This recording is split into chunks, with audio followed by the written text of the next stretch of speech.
नमस्कार दोस्तों, स्वागत है आपका बिहार सुप्रभात न्यूज चैनल में। आज है तारीख 18 जून 2024, दिन मंगलवार। तो चलिए देखते हैं आज के बिहार की मुख्य व ताज़ा खबरें। इससे पहले हमें कमेंट में जरूर बताएं कि आप न्यूज़ को किस जिले या शहर से देख रहे हैं, और अगर आपको न्यूज़ पसंद आए तो वीडियो को लाइक और चैनल को सब्सक्राइब जरूर करें। बिहार में एक साल में 12 लाख नौकरियां, सीएम नीतीश कुमार का ऐलान, मिशन मोड में काम करने का दिया निर्देश। जी हां दोस्तों, बिहार के मुख्यमंत्री नीतीश कुमार ने सोमवार को बड़ा ऐलान करते हुए अगले एक साल में राज्य सरकार 12 लाख से अधिक सरकारी नौकरी और रोजगार देगी।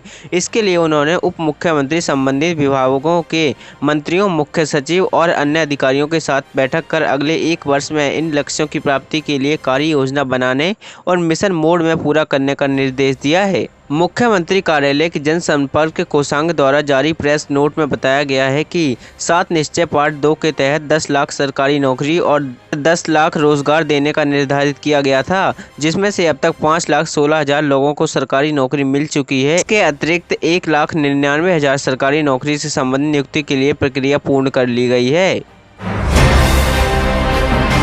बिहार में गर्मी का 47 डिग्री वाला टॉर्चर, इन 8 जिलों में लू का ऑरेंज अलर्ट, जाने बाकी जिलों का हाल। बिहार के 9 जिलों में मंगलवार को भीषण गर्मी का रेड अलर्ट है। इसमें पटना भी शामिल है। वहीं 8 जिलों में लू का ऑरेंज अलर्ट जारी किया गया है। इसके साथ ही उत्तर पश्चिम, उत्तर मध्य व दक्षिण पूर्व भाग के जिलों में गर्म दिन रहने के आसार हैं, जबकि उत्तर भाग के जिलों के 1 या 2 स्थानों पर गरज व चमक के साथ हल्की बारिश होने की संभावना जताई गई है। सोमवार को पटना सहित 17 शहर भीषण गर्मी और लू की चपेट में रहेंगे। प्रदेश का सबसे गर्म जिला 46.9 डिग्री सेल्सियस के साथ औरंगाबाद रहा है। पटना में 19 जून तक बंद रहेंगे 8वीं तक के सारे स्कूल, भीषण गर्मी के चलते बढ़ाई गई छुट्टी। पटना में सभी स्कूलों के लिए गर्मी की छुट्टी बढ़ा दी गई है। अब 19 जून तक स्कूल बंद रहेंगे। यह आदेश 8वीं कक्षा तक के लिए जारी किए गए हैं। इसमें सभी निजी सरकारी स्कूल शामिल हैं। डीएम शीर्षद कपिल अशोक ने छुट्टी के आदेश दिए हैं। हालांकि इसमें केवल बच्चों की ही छुट्टी रहने वाली है। शिक्षकों तथा दूसरे कर्मचारियों को इस बीच स्कूल आना होगा। साथ ही बड़ी कक्षाओं के लिए ऐसे कोई आदेश जारी नहीं किए गए हैं। कंचनजंगा एक्सप्रेसवे हादसे पर लालू यादव ने पूछा सवाल, कहा रेल हादसों का जिम्मेदार कौन। पश्चिम बंगाल के न्यू जलपाईगुड़ी में हुए बड़े रेल हादसे में 9 से ज़्यादा लोगों की मौत हो गई है और 2 दर्जन से ज़्यादा लोग घायल हो गए हैं। इस रेल हादसे पर आरजेडी सुप्रीमो और पूर्व रेल मंत्री लालू यादव ने सवाल उठाते हुए पूछा है कि देश में रेल हादसों के लिए आखिर कौन जिम्मेदार है। आपको बता दें, बीते एक साल के भीतर 7 बड़े रेल हादसे हो चुके हैं, जबकि कई हादसों को टला गया है। बिहार के पूर्व मुख्यमंत्री और रेल मंत्रालय संभाल चुके लालू यादव ने एक्स पर पोस्ट करते हुए लिखा कि देश में लगातार हो रहे रेल हादसों का जिम्मेदार कौन है। दरअसल आज कटिहार मंडल के रंगापनी और निजवाड़ी वाली स्टेशन के बीच में स्टेशन पर खड़ी कंचनजंगा एक्सप्रेसवे को पीछे से मालगाड़ी ने पीछे से टक्कर मार दी। कंचनजंगा एक्सप्रेसवे के करीब 3 बोगी पटरी से नीचे उतर गए। इसका इतना तेज था कि एक बोगी दूसरी बोगी पर चढ़ गया, जिसमें 9 से ज्यादा लोगों की मौत हो चुकी है।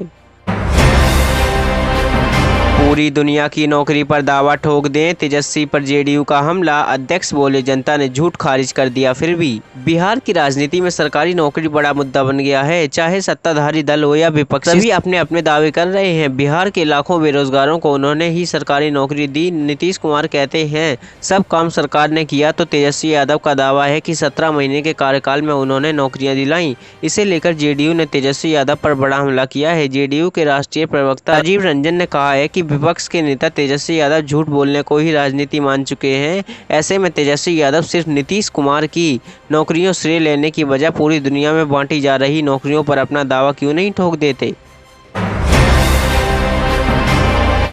73,000 गरीब परिवारों की जगेगी आस, जल्द मिलेगा प्रधानमंत्री आवास। प्रधानमंत्री नरेंद्र मोदी ने तीसरी बार देश की बागडोर संभालते ही 3 करोड़ गरीबों को प्रधानमंत्री आवास योजना के तहत नए घर की स्वीकृति प्रदान कर दी है।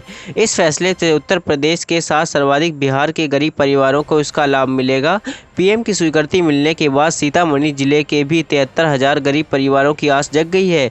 पिछले 2 साल से इस योजना में राशि आवंटित नहीं होने से, पक्का भवन नहीं मिलने से गरीब परिवार के लोग निराश थे। तीसरे कार्यकाल के पहले ही दिन इसकी स्वीकृति मिलने से जिले के गरीब परिवारों को अपना पक्का घर होने की उम्मीद जग गई है। बता दें कि वर्ष 2019 में आवास प्लस सर्वे में सीतामढ़ी जिले के 95,000 आवास विहीन परिवारों की सूची तैयार कर राज्य सरकार को भेजी गई थी। इसमें से 2021 से 22 में 22,000 परिवारों को आवास उपलब्ध करा दिया गया था, जबकि 73,000 करीब परिवार इससे उस योजना के लाभ से वंचित रह गए थे। जवाहरलाल नेहरू मेडिकल कॉलेज में अब हिंदी में होगी एमबीबीएस की पढ़ाई, ऐसा कारनामा करने वाला दूसरा राज्य बन जाएगा बिहार। जी हां दोस्तों, जवाहरलाल नेहरू मेडिकल कॉलेज में अब हिंदी में भी एमबीबीएस की पढ़ाई होगी। 2 दिन पहले पटना में स्वास्थ्य मंत्री के साथ हुई वरीय अधिकारियों की बैठक में यह निर्णय लिया गया है। नए सत्र से ही इसे लागू कर दिया जाएगा। इसके साथ ही बिहार हिंदी में एमबीबीएस की पढ़ाई करने वाला मध्य प्रदेश के बाद दूसरा राज्य बन जाएगा। जवाहरलाल नेहरू मेडिकल कॉलेज अस्पताल के अधीक्षक डॉक्टर राकेश कुमार ने बताया कि हिंदी माध्यम से पढ़ाई की व्यवस्था शुरू कराने के लिए टीम का गठन किया गया था, जिसमें शामिल सदस्यों को मध्य प्रदेश भेजा गया। 7 दिन तक टीम ने वहां की मेडिकल कॉलेज प्राचार्य, प्रोफेसर एवं छात्रों से बात की, जिसे बैठक में प्रोजेक्टर के माध्यम से वरीय अधिकारियों के सामने रखा गया। सब कुछ जानने समझने के बाद विद्यालय में हिंदी में पढ़ाई शुरू कराने का निर्णय लिया गया है। बिहार के लिए क्या करेंगे सभी 8 केंद्रीय मंत्री, गिरिराज सिंह ने क्लियर कर दी पूरी बात। केंद्रीय कपड़ा मंत्री बनने के बाद शनिवार को पहली बार मुजफ्फर पहुंचे गिरिराज सिंह ने औद्योगिक क्षेत्र का भ्रमण किया। इस दौरान उन्होंने कहा कि प्रधानमंत्री नरेंद्र मोदी ने बिहार के 8 सांसदों को हर सेक्टर का मंत्री बनाया। यह बिहार के विकास में मील का पत्थर साबित होगा। उन्होंने कहा, राज्य और केंद्र सरकार कदम से कदम मिलाकर विकसित राष्ट्र बनाएंगे। सभी 8 मंत्री अपने अपने विभाग का रोड मैप बनाएंगे और उस पर काम शुरू होगा तो दुनिया की कोई भी ताकत रोक नहीं पाएगी। दार्जिलिंग में सिग्नल तोड़ कंचनजंगा एक्सप्रेस से भिड़ी मालगाड़ी, 9 लोगों की मौत, 41 घायल।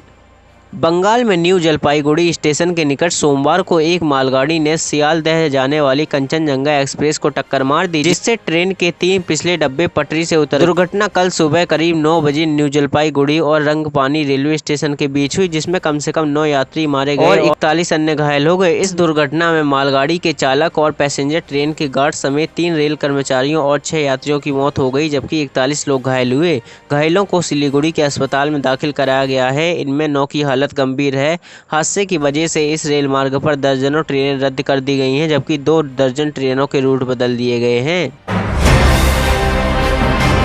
रोहिणी आचार्य प्रवासी पक्षी और तेजस्वी यादव बेरोजगार मंत्री, नीतीश के मंत्री ने लालू यादव पर साधा निशाना। नीतीश सरकार के लोक स्वास्थ्य अभियंत्रण विभाग के मंत्री नीरज कुमार सिंह उर्फ नीरज बबलू ने लालू यादव के परिवार पर निशाना साधा है। गया के सर्किट हाउस में प्रेस वार्ता में उन्होंने कहा कि लालू प्रसाद यादव की बेटी रोहिणी आचार्य प्रवासी पक्षी तो तेजस्वी यादव को बेरोजगार मंत्री बताया है। उन्होंने कहा कि तरह सिंगापुर से चुनाव लड़ने आई थी और चुनाव हार गई तो सिंगापुर वापस चली गई। उन्होंने बिहार में अपराध बढ़ने की बात कहने पर तेजस्वी यादव पर हमला बोला और कहा कि सत्ता से बेदखल होने का मलाल उन्हें हो रहा है। गर्मी की छुट्टियों को लेकर रेलवे चलाएगा कई समर स्पेशल ट्रेन, यहाँ जान लीजिए आज। गर्मी की छुट्टियों में ट्रेनों में भीड़ बढ़ने से रेलवे की ओर से समर स्पेशल ट्रेनों का परिचालन किया जा रहा है। इसी क्रम में सहरसा, सरहिंद एवं दरभंगा, अमृतसर के मध्य स्पेशल ट्रेन का परिचालन किया जाएगा। इसके साथ ही बरौनी से उधना एवं पटना से नई दिल्ली के लिए एक 1 वे स्पेशल का भी परिचालन किया जाएगा। नीतीश कुमार की सरकार ला रही नया कानून, प्रश्न पत्र लीक करने वालों के खिलाफ सख्ती की तैयारी। मुख्यमंत्री नीतीश कुमार ने कैबिनेट की बैठक में प्रतियोगी परीक्षाओं को लेकर भी एक ठोस निर्णय लिया है। उन्होंने कहा कि सरकारी नौकरियों में नियुक्ति के लिए आयोजित प्रतियोगी परीक्षाओं में पारदर्शिता बनी रहे और परीक्षा में किसी प्रकार की अनियमितता और प्रश्न पत्र लीक न हो, इसको लेकर एक सख्त कानून बनाया जाएगा। उन्होंने कहा कि आगामी विधानसभा के सत्र से इससे संबंधित एक प्रस्ताव लाया जाएगा, जिसके बाद किसी भी प्रतियोगी परीक्षा में कोई भी अनियमितता नहीं होगी। उन्होंने कहा कि इसके पारित होने के बाद किसी भी सूरत में प्रश्न पत्र लीक नहीं होगा। बिहार में प्रतियोगी परीक्षाओं में प्रश्न पत्र का लीक होना कोई नई बात नहीं है, चाहे मामला बीपीएससी शिक्षक भर्ती का हो या बिहार पुलिस का हो या फिर ताजा मामला नीट की परीक्षा में धांधली का हो। उन्होंने कहा कि उसके पारित होने के बाद किसी भी सूरत में प्रश्न पत्र लीक नहीं होगा। बूंद बूंद पानी के लिए तरस रहे ग्रामीण, यह है सरकार की नल जल योजना की हकीकत। पिछले 15 दिनों से बिहार भीषण गर्मी की चपेट में है। इस वर्ष गर्मी ने पिछले 45 वर्षों का रिकॉर्ड तोड़ा है और 48 डिग्री से ऊपर तापमान दर्ज किया गया है। कल बक्सर में जहां 46 डिग्री तापमान रहा तो राजधानी पटना में भी 43 डिग्री से ऊपर तापमान दर्ज किए गए। लोग गर्मी से परेशान हैं और इस भीषण गर्मी में भी राजधानी पटना के ग्रामीण इलाके के लोग बूंद बूंद पानी के लिए तरस रहे हैं। बिहार के अन्य जिलों की बात तो छोड़ दें, राजधानी पटना के ग्रामीण क्षेत्रों की स्थिति देखकर आप भी दंग रह जाएंगे। भीषण गर्मी के बीच लोग किस तरह पानी के लिए तरस रहे हैं। सबसे बड़ी बात यह है कि मुख्यमंत्री नीतीश कुमार ने भीषण गर्मी को देखते हुए बिजली विभाग और आपदा प्रबंधन विभाग को कई निर्देश दिए। मुख्यमंत्री ने दावा किया कि हर घर नल का जल योजना के तहत सभी लोगों को पानी मिल रहा है। सरकार की योजना कागज पर तो दिख रही है, लेकिन धरातल पर माजरा कुछ और है। तो ये थे आज के मुख्य और बड़ी खबरें। अगर आपको न्यूज़ पसंद आई हो तो वीडियो को लाइक और चैनल को सब्सक्राइब जरूर करें। धन्यवाद।